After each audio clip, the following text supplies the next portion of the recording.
ये जो हमारी कौम आज जुमे के बयानात में आकर उलमा के सामने नहीं बैठ रही, इसकी वजह क्या है? हमारे उलमा ने तैयारियां करना छोड़ दी।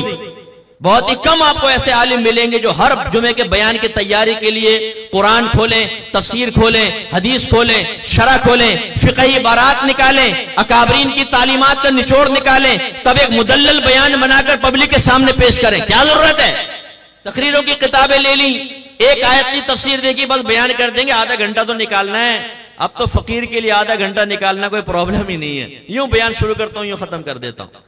25-25 साल से कौम सामने बैठी हुई है, लोगों को एक मसला सीखने का मौका नहीं मिल रहा है। लड़के लड़कियां बाजी कर रहे हैं, जिना कर रहे हैं, हराम कर रहे हैं, लड़कियां लड़कों से दोस्तियां कर रही हैं, अपने माँ बाप की, अपने भाइयों की गर्दनें शर्म से झुकाने के लिए गंदी हरकतें कर रही हैं।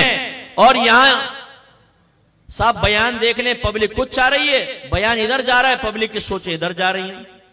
ना कोई करंट इश्यूज पे कलाम, ना मॉडर्न चैलेंजेस के बारे में कलाम। एक यंगस्टर, एक पढ़ा लिखा नौजवान क्या करेगा मस्जिद में आकर?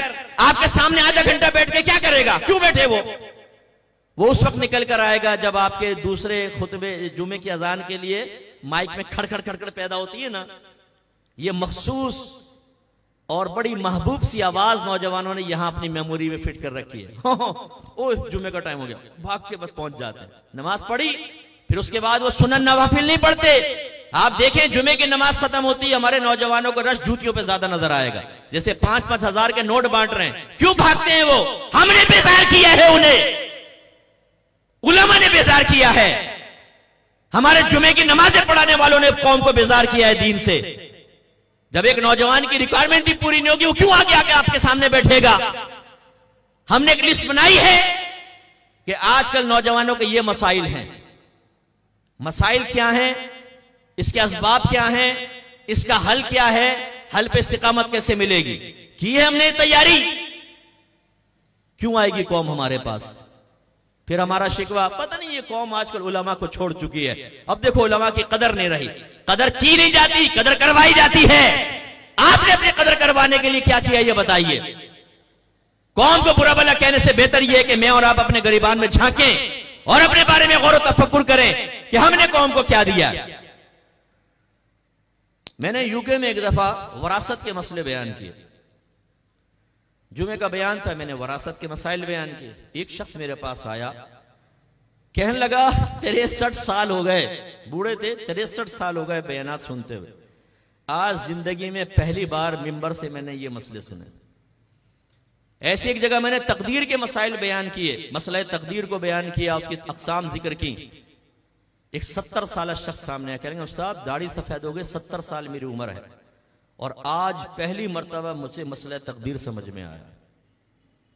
जो अकायद से मुताल्लिक़ा चीजें हैं, जो अहकाम शरइया अमलिया हमारी जिंदगी के लिए इंतहाई जरूरी हैं, गुनाहान सगीरा और कबीरा और ज़ाहिरिया और बातनिया, जिनका जानना हम पर फर्ज ऐन है, जिनकी मारिफत और इलाज, इन पर कोई कलाम नहीं।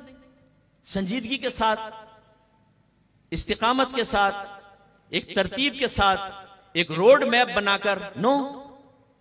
सोशल मीडिया पे लोग बैठे हुए हैं, एक हाथ में कुरान, दूसरे हाथ में हदीस लेकर, बुखारी लेकर हमारी कौम के बच्चों को जहन खराब कर रहे हैं। लेकिन हैं हम ये जहन बनाएं यार इस चैलेंज का मैं मुकाबला करूंगा, नहीं, भाड़ में जाओ। खाने पीने से फुर्सत मिले, दोस्तियां निभाने से फुर्सत मिले, बीवी बच्चों के लाड उठाने से फुर्सत मिले, तो नबी करीम के दीन को भी देख लिया जाएगा। लोग तबाह हो रहे, होने दो, हमें क्या जरूरत। गलत। अगर हम साहिब इल्म हजरात ही इन चीजों का रद्द नहीं करेंगे, अपनी कौम को इस लानत और इस खतरे से नहीं बचाएंगे, मैं यकीन से कहता हूं आपकी आने वाली नस्लें भी नहीं बचेंगी।